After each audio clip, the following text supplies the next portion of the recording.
What's going on, everyone? Fearless Football Forecast here, and cue the courtroom music because it is our first ever fantasy football debate.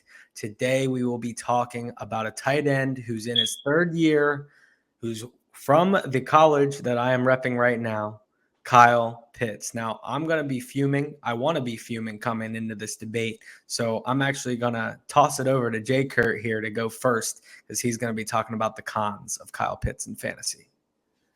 All right. Well, first things first, we already know Chase has the blinders on. Look at the jersey, No, I'm just kidding. So to really get into things, you can't deny the physical talent of this guy. I mean, he's extremely gifted. So I'm not even gonna, as a player, I really don't hate the guy.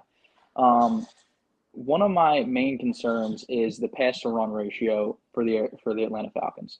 I just think that you look last year, they ran 100 more times than they passed. They had a total of 415 passing attempts for an offense, which is extremely low. Now, I think that their defense will be a little bit better. I think that they'll have more plays, so their passing is bound to go up a little bit. But my biggest concern with this is so let's just use that number for, heaven's sake, 415 passing attempts. Even if you give him a 25% target share, he's coming in at just over 100 targets. I personally don't see him reeling in that amount of target share. I think that Drake London is going to be the target hog, and I think that Bijan Robinson is going to be 15% of targets. I think that he's actually really going to get peppered this year.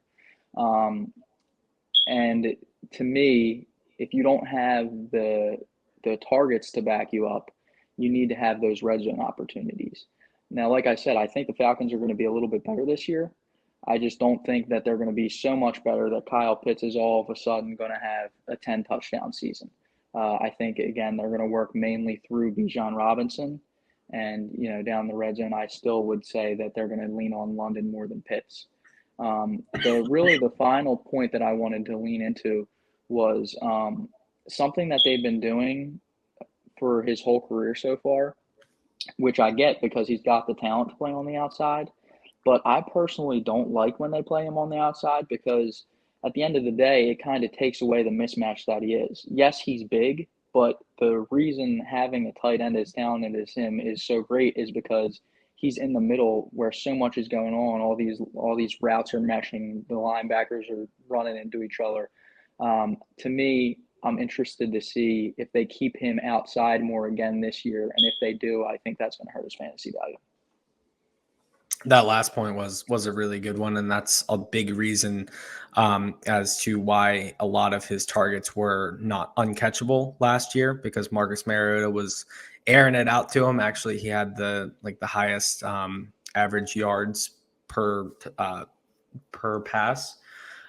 So first of all, to counter the first point, I do think that the Falcons are going to pass a little bit more. I mean, they did have Marcus Mariota last year, and when Ritter was in, he was very fresh. He didn't really play at that big of a school, and you got to see what happened to him in the big moment when he did face Alabama. I do think that Ritter takes a decent step forward this year. I'm not saying that he's going to be great, but I think he'll be a little bit more serviceable than Mariota was last year, so they're going to increase the passing attempts, even though some of them, like you said, may go to Bijan Robinson. The thing with Kyle Pitts is he's just a undeniable athlete. I mean, he's an absolute freak. One of the best college tapes that you'll ever see for a tight end. I mean, I was at a lot of the games. There were times that he had 3 touchdowns, and because Florida was up so much, he didn't even get to play. Otherwise, he would have had more. The thing that a lot of people talk about too with tight ends is that it takes them until 25 to really hit their prime. But most of them don't come into the league at 20 years old. Kyle Pitts, and this is his third season, is coming in at 22 years old. So if he is still in his athletic prime and now starting to play at his mental prime as a more mature tight end, this could just be an insane season. Let's not forget that before Drake London was added, and before the Falcons went to this insane QB carousel, he was the first rookie tight end of the Super Bowl era to go over 1,000 yards. I do agree that Bijan is going to soak up some targets, but at the same time, Bijan now is a really talented player that you can add to that offense. So they're going to be in the red zone a lot more often. Now, the crazy thing is a lot of people think that Pitts got worse last year than he did his rookie season. And, as far as, statistics that you can see on the TV, such as yardage stats and touchdowns, yes, he did regress. But if you look at a lot of the more advanced analytical stats, he actually improved. When he was healthy, his rookie season, he drew 21% targets per route run, and that actually elevated to 28% last year. And even when Drake London was on the field, he was still commanding 30% of targets. The other players in this category that had 200 plus routes run in the last 10 years have been Tyreek Hill, Devontae Adams, Mark Andrews, and AJ Brown.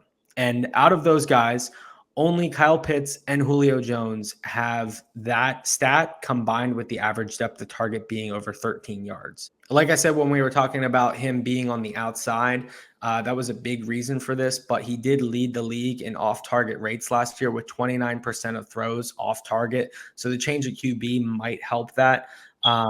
It's also understandable if you want to say that he is not a red zone scorer, but at the same time, you got to remember Miles Sanders scored 0 touchdowns in 2021 and then 11 this past season. Touchdowns are at the end of the day an outlier. As long as he is going to be there, he should be getting the touchdowns this year. When looking at his numbers, I checked out an increase in pass attempts for Ritter, combined it with his average yards per reception and his catch percentage. And the conservative estimate for him is around 900 to 1,200 yards. And if you just boost his catch rate from 55 to 60%, which should increase from the abysmal ratio of uncatchable targets, combined with the other factors that I just mentioned, he should have around 1,100 and 1,400 yards. And that would be enough fantasy production without touchdowns to have a great season. This year, his ADP dropped a lot, and he's in the mid-60s overall, which is really where the wide receiver pool this year dries up, making him a perfect 5th or 6th round player with top 3 upside at his position. I love Kyle Pitts this year. I think he finishes at the tight end 2 or 3. I mean, there's a lot of new weapons in Baltimore now, so I think Andrews' production will go down a little bit. Obviously, he's not going to beat Travis Kelce, who is probably going to be the number 1 target once again on his team. But this is the breakout season for Kyle Pitts, in my opinion.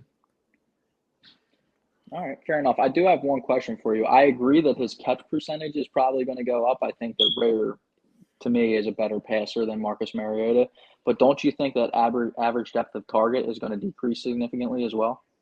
I mean, like we just mentioned, we kind of hope it does, so that way he can be more involved, and then his yards after catch will probably increase as well if that happens.